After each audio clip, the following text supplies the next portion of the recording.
Hi, beautiful soul. This is Hanneke from Twin Soul Alchemy. Welcome to this channel on Blossoming on the Twin Flame Journey. In this video, I will discuss the 1111 portal and the new moon in Scorpio that is happening on November the 13th. There is a huge rebirth of masculine energy happening, a very explosive time. I will discuss how this can come up in your connection, how this can show up in your life, and how to deal with it, how to make the most use of these current energies. Just know that if you're getting triggered a lot, or if you're having communication problems, or even want to stop communicating altogether, know that this is very normal at this time. If you allow yourself to surrender to the energies and really try to learn to be open to the lesson that they are offering, then this time is a huge opportunity for exponential growth. So what I will be doing in this video is first I'll go into the 1111 portal, then move on to the new moon in Scorpio and offer you my best advice to navigate this time. So let's go into it. What's special about the 1111 portal in 2023? In numerology, the number 11 is considered a master number, and it symbolizes intuition, spiritual insights, and the higher realms of consciousness. The repetition of 11, as in the 11th of November, amplifies these energies. And in 2023, this date carries an extra 11. If you add up all the numbers of the date 11/11/2023, you get 11 again. So this year, this portal is even more amplifying. It creates a powerful vibrational frequency conducive to spiritual insights and heightened intuition. There is a deeper connection to the higher self possible. So you can see it as a huge opportunity for spiritual growth.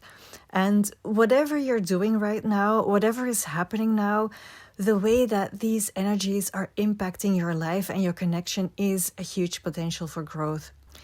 What's also very beautiful is that on a collective level, many people tune into this portal of 1111 and into the significance of 1111, especially in the Twin Flame community.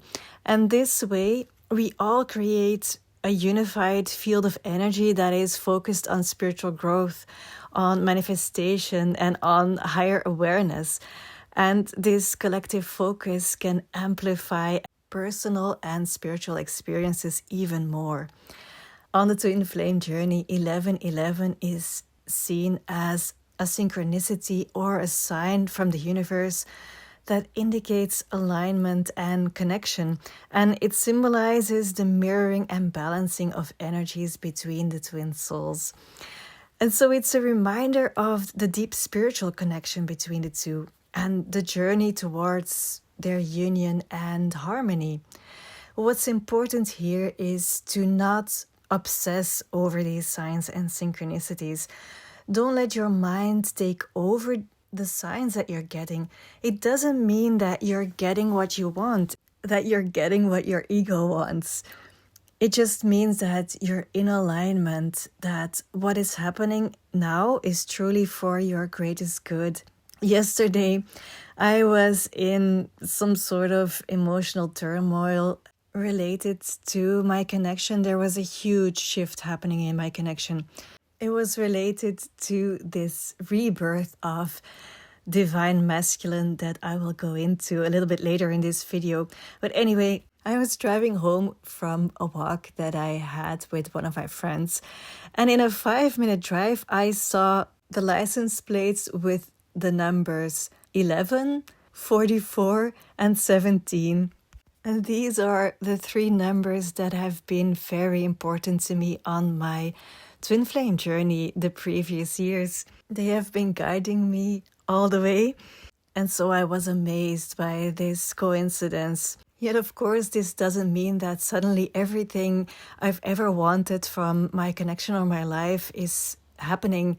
But yes, it meant that what is happening is exactly how it should be. These numbers like 1111 are a reminder to have faith in the journey, to have faith in the connection and in the universe.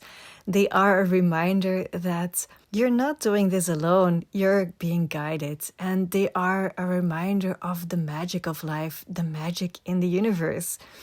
And so this 1111 portal is an opportunity to learn something and then, as a result, grow into your higher self.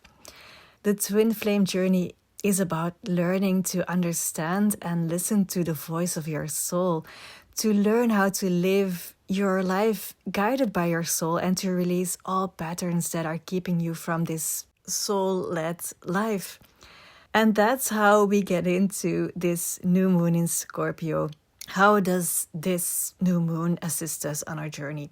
Well, Scorpio is known for its association with deep transformation, rebirth, and regeneration. I've talked about Scorpio season before in my previous video on the November energies, so if you haven't watched it, I recommend it because it's a more general overview of the energies in November. I will put the link up. Back to this new moon in Scorpio. A new moon is a time for profound changes and the beginning of significant new phases in life. And Scorpio is a water sign that is deeply connected with emotions, intuition, the unconscious.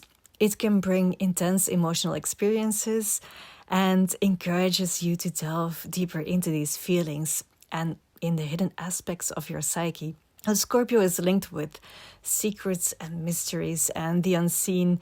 And the Scorpio period can bring revelations and it can uncover hidden truths and it can prompt you to explore the unknown and the unacknowledged parts of your life. Later in this video, I will discuss how you can do this, how you can let Scorpio help you uncover these secrets of your unconscious.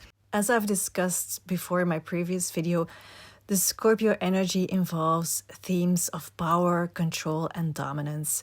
And so a new moon in Scorpio highlights issues of power dynamics in relationships or within yourself.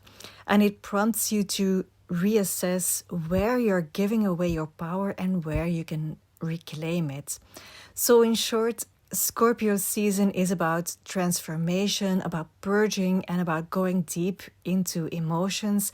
And as a result, reclaim your personal power, emerging stronger and more resilient. The Mars-Uranus opposition happening around the same time plays a significant role, especially for the masculine energy. Mars is associated with masculine energy and it symbolizes action, assertiveness, and sometimes even aggression. And Uranus symbolizes change, innovation, and breaking free from old patterns. Their interaction, especially under the transformative influence of Scorpio, can be seen as a cosmic nudge, a cosmic encouragement to redefine our understanding and expression of the masculine energy. Even though this rebirth, or a rebirth in general, is a challenging time, it is so welcome. When we look at our current collective consciousness, there is a growing awareness in our society about the need for feminine traits like emotional intelligence, vulnerability, and to move away from traditional, often toxic representations of masculinity. And this collective shift in masculine energy aligns with the Scorpio energy of transformation and facing deeper truths, including redefining what masculine energy means in a modern, more spiritually and emotional aware context. So if we zoom into this, how does it feel? And what can you encounter in your emotional life and in your connection? When I talk about divine masculine energy, I'm talking about a set of qualities that are viewed as masculine, but which can be embodied by anyone, regardless of gender.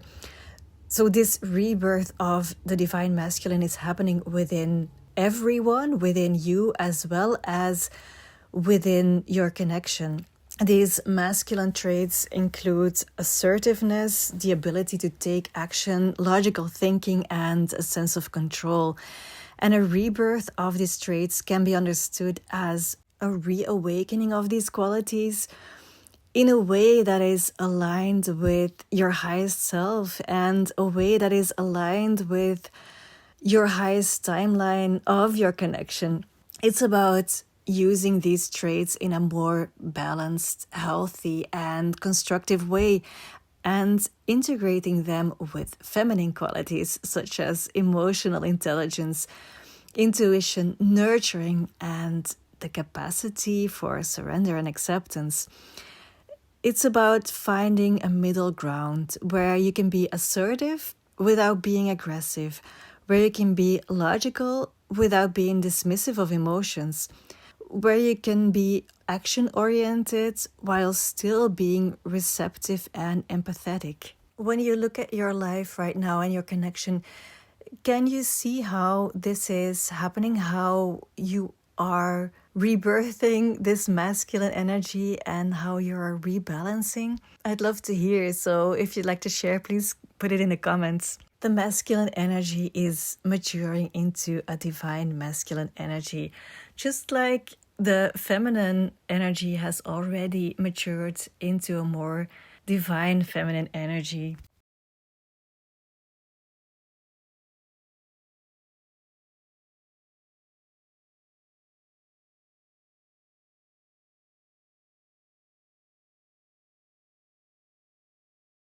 This mature version of masculine energy is a key component of personal empowerment. It helps you see and act upon your self-worth. It's about making choices from a place of inner authority. It's about being responsible for your own well-being and happiness. And for divine feminine, that means that you can feel your inner divine masculine. You can feel him stepping up, putting up personal boundaries. The last couple of days, I've seen several divine feminines suddenly standing their grounds, walking away, even feeling and saying, enough is enough. This is where I take a step back. It's tricky for divine feminines to assert their boundaries because a lot of divine feminines have the ability to read the situation or to read the spiritual truth behind any situation. As a divine feminine, you will probably always find a way to feel compassion about what is happening and will act according the truth behind the situation to nurture. For instance, when you're a mother or you're mostly feminine in raising your children, when your children ask you something and you know that what they're asking is against the house rules, the rules that you've set up, often feminine energy immediately loves and understands the question that is being asked and is even trying to figure out a way to give her children what they want out of love, out of connecting with them, out of the intention to nurture them. Whereas if you're coming from masculine energy, the logical response is to say no often without even considering the reason for the question or the needs behind the question.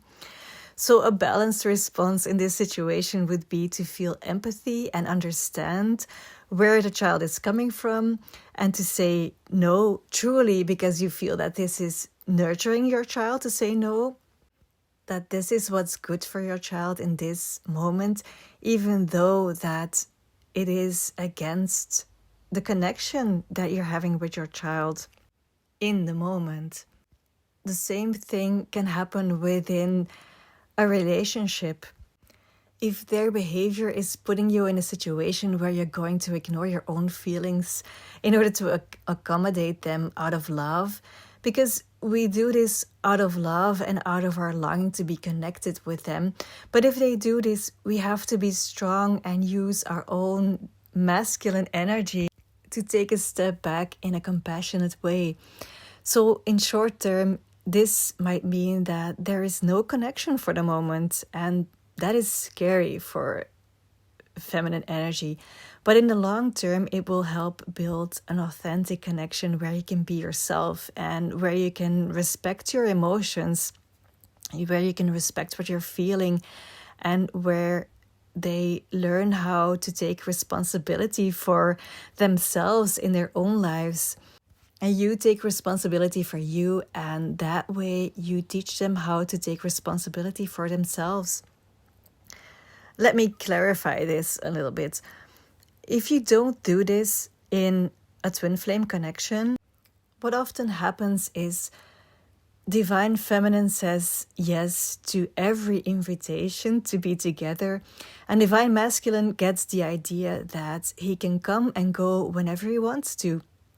And this way, Divine Feminine is taking responsibility for Divine Masculine, and he doesn't have to do it himself. He doesn't get a chance to learn how to value this connection because it's there whenever he wants it to be. And he can turn his back on it whenever he wants it to be. This way, he can actually feed on the energy of Divine Feminine and disregard her when he doesn't need it. So he can stay in his unbalanced masculine energy. He doesn't have to become empathetic. He doesn't have to use his intuition. He doesn't have to show or face his emotions. He can just run away when it's too threatening. And this sounds maybe a little bit black and white or judgmental, but I don't mean this in a judgmental way at all. This behavior of an immature masculine energy is happening on an unconscious level. They really don't mean to do this, yet it's still happening. Why? Because if we as Divine Feminines don't use our own masculine qualities within ourselves to put up our boundaries, to respect our feelings, to leave their responsibility with them and take our own responsibility, if we don't do this, they don't learn how to become more conscious. And we can tell them this information. Believe me, I tried to talk about this, but that doesn't work. We have to let them experience this. We have to experience this ourselves. We have to do it. And that's how we Divine Feminines, well, I'm talking to Divine Feminines in this video because I know that 95% of the people that watch and listen to my messages feel that they are mostly feminine energy, because you are the ones that are interested in becoming more conscious in astrology, in spirituality. You are the ones that are searching for answers on what you're experiencing in the other dimensions. It's very important in this process of you letting step up your own inner masculine, that you're allowing your Divine Feminine to be also present and to be very empathetic about what is happening, to be empathetic towards yourself and also your divine counterparts. You're putting up your boundaries out of love. You're allowing both of you to grow into a mature version of Divine Masculine energy. In essence, this is actually the surrender phase of the twin flame journey.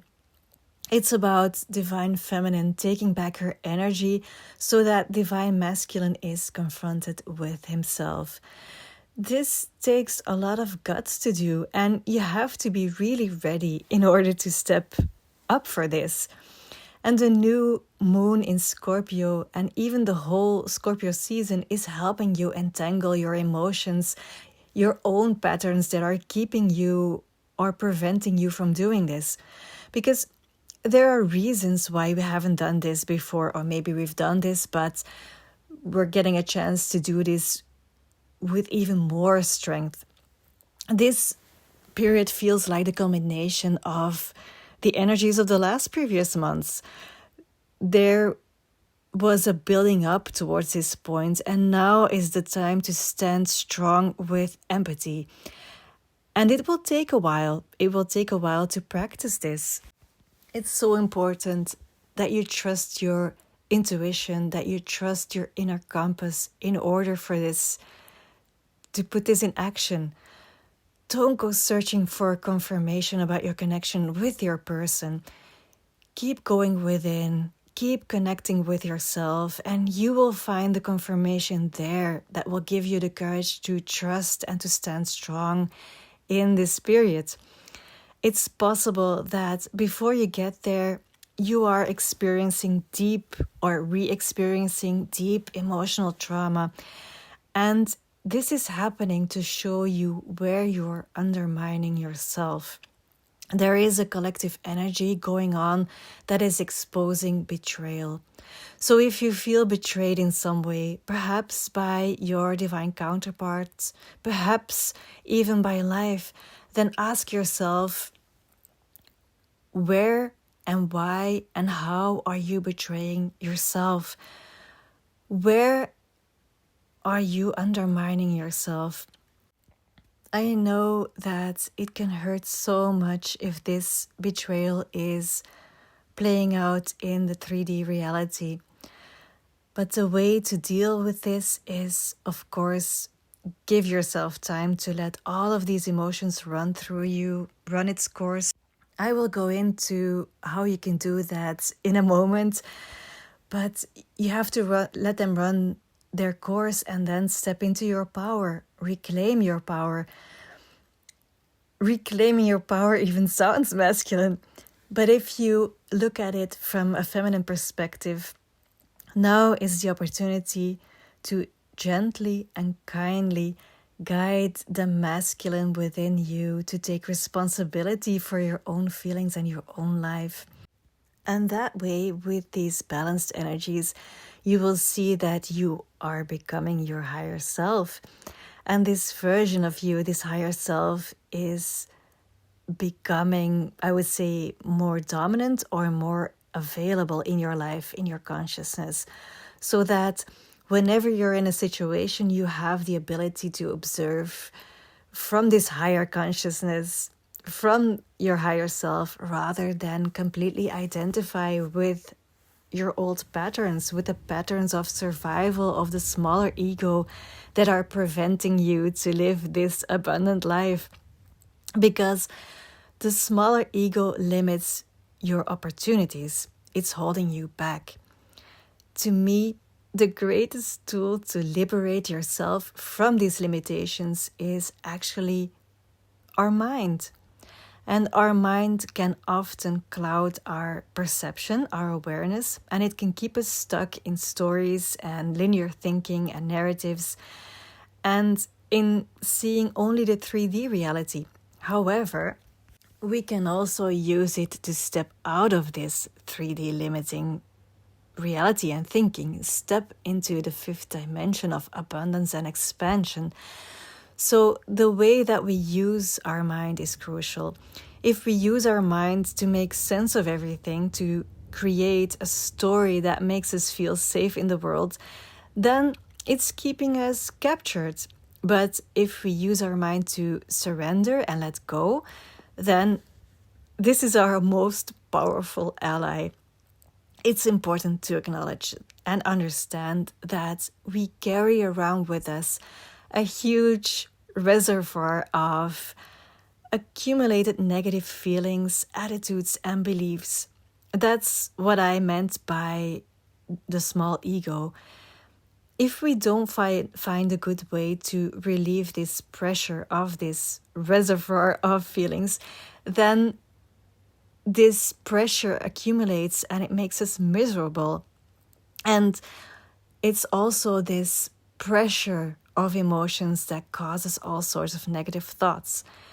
It's creating all of these inner conflicts, and we try to suppress them or escape them or even ventilate them.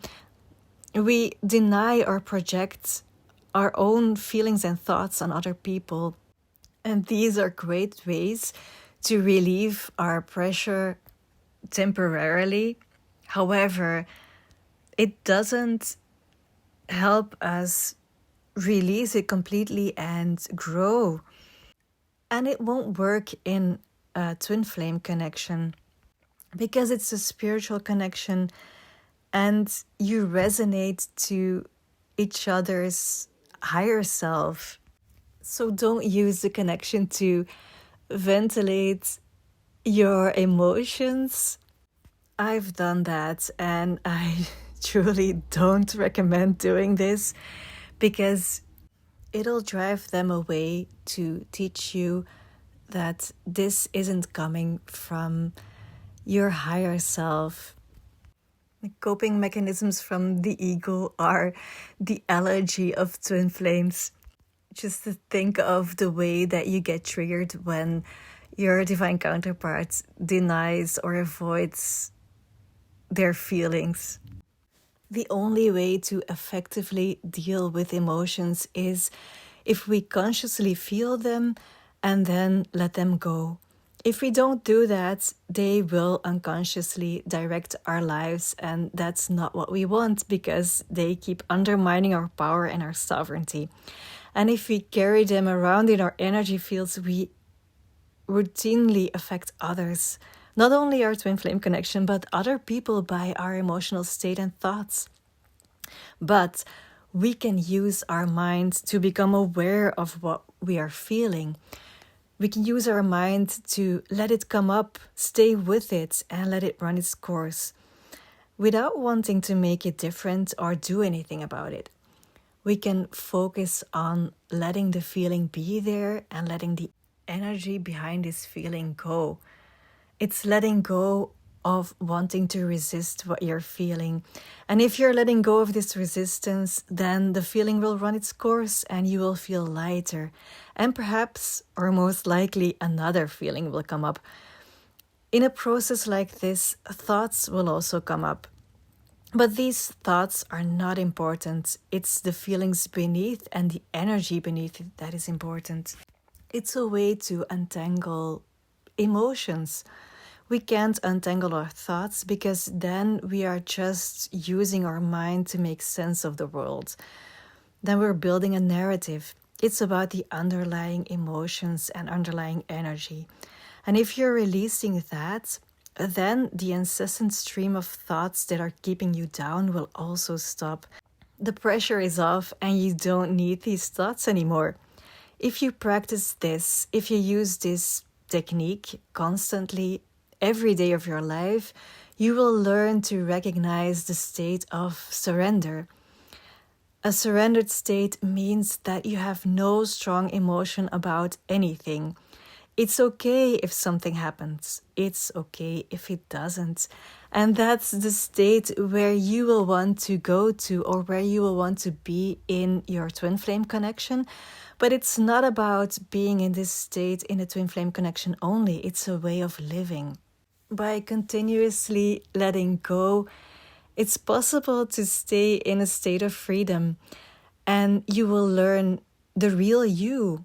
You will learn that you are not your feelings and that the real you is just witnessing them.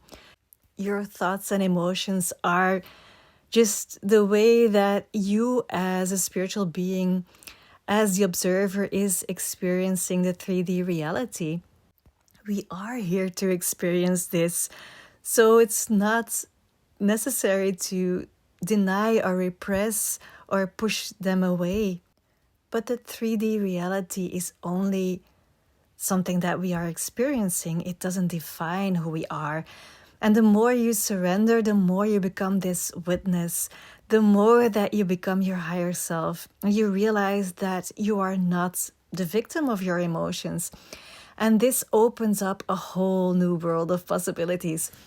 When you step into this higher consciousness, this 5D consciousness, suddenly there's room for love and there's room for joy and there's room to create from love and joy, to create your life.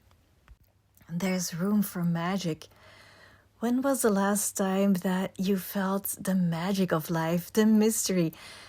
When was the last time that you've experienced your soul beckoning you to go explore? That's where this spiritual process has led me, by consciously untangling the knots of my suppressed emotions, by lovingly and empathetically letting them be and letting them go, by consciously surrendering and surrendering. I've come to realize that what I'm doing within this surrendering and letting go is what I should be doing in my connection as well. When the other person in your connection does something or says something that is coming from ego, from pain, from old patterns, when you feel that they're doing something and it doesn't feel to you that it's coming from love, then just let it be. This behavior, observe it empathetically, yet do not engage with it. Take a step back. This doesn't have anything to do with you, yet you can be loving and supportive that it is happening from a safe distance. This is the way that we assist maturing, and this is the way that we mature ourselves and step into our highest version. And of course, this is a continuous process.